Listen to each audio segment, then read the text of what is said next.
Hi everyone, welcome to my channel Dhanraj lessons. ఈరోజు మనము అర్థమెటిక్లో భాగంగా రైలు చాప్టర్ నుంచి ఒక ప్రాబ్లం నేర్చుకుందాం. ఓకేనా? ఇక్కడ 264 మీటర్ల పొడవు ఉన్న వంతెనను ఒక టెలిగ్రాఫ్ స్తంభాన్ని వరుసగా 20 సెకండ్లు మరియు 8 సెకండ్లలో ఒక రైలు దాటిన రైలు వేగం ఎంత? మనం రైలు వేగం కనుక్కోవాలి. ఇక్కడ చూడండి, ఇది ఒక ట్రైన్ అనుకుందాము.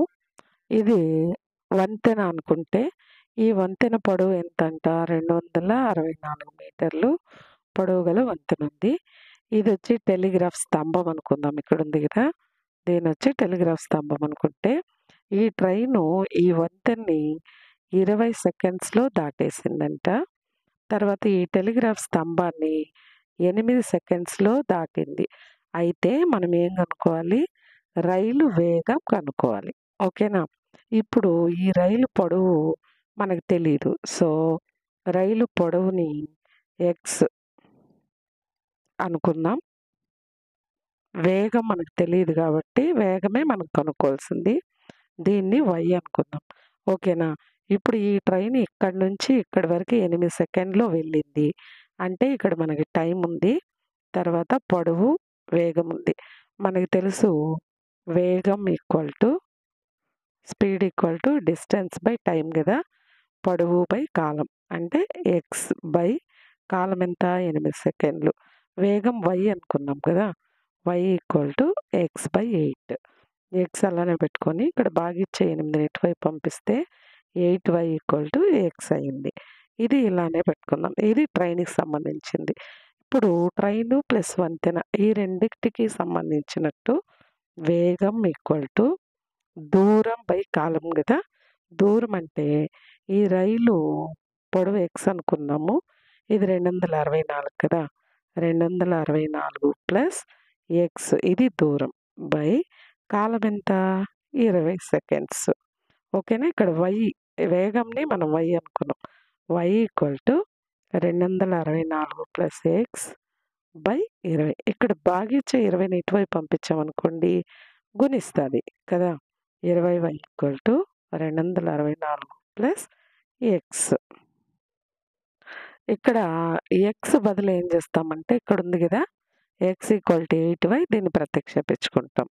20y equal to 264 plus 8y కదా. ఈ 8yని ఇటువైపు పంపించామనుకోండి ప్లస్ 8y ఇటువైపు వస్తే మైనస్ 8y అవుతుంది. 20y minus 8y equal to 264. 20లో నుంచి 8 పోతే 12y ఈక్వల్ టు 264.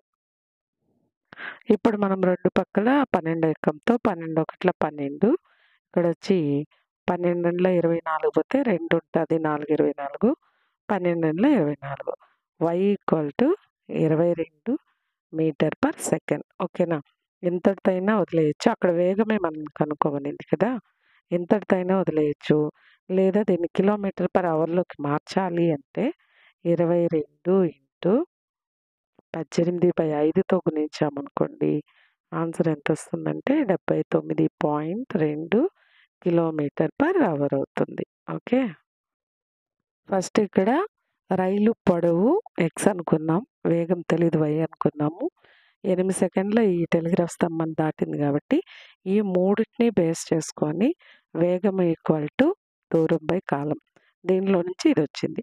తర్వాత ఈ మొత్తం దూరాన్ని తీసుకొని ఈ మొత్తాన్ని దాటడానికి అయిన టైం తీసుకొని మనము వేగము ఈక్వల్ టు దూరము అంటే 264 ప్లస్ ఎక్స్ బై కాలం అంటే 20. ఇక్కడ వై బదులు ఎక్స్ బదులుగా మనకి ఇక్కడ వచ్చింది కదా, దీన్ని ప్రత్యక్షించి వై వాల్యూ మనం కనుక్కున్నాం. వై అంటే మనం ఇక్కడ వేగం అనుకున్నాం కదా, ఇక్కడ చూడండి వై అంటే వేగం కదా, వై కనుక్కున్నాం. 22 మీటర్ పర్ సెకండ్. ఇంతటితైనా వదిలేయచ్చు, లేదా దీన్ని కిలోమీటర్ పర్ అవర్లోకి మారిస్తే 18/5తో గుణించి క్యాలిక్యులేట్ చేస్తే 79.2 కిలోమీటర్ పర్ అవర్ అయింది. అర్థమైందా? Thank you all of you. Bye.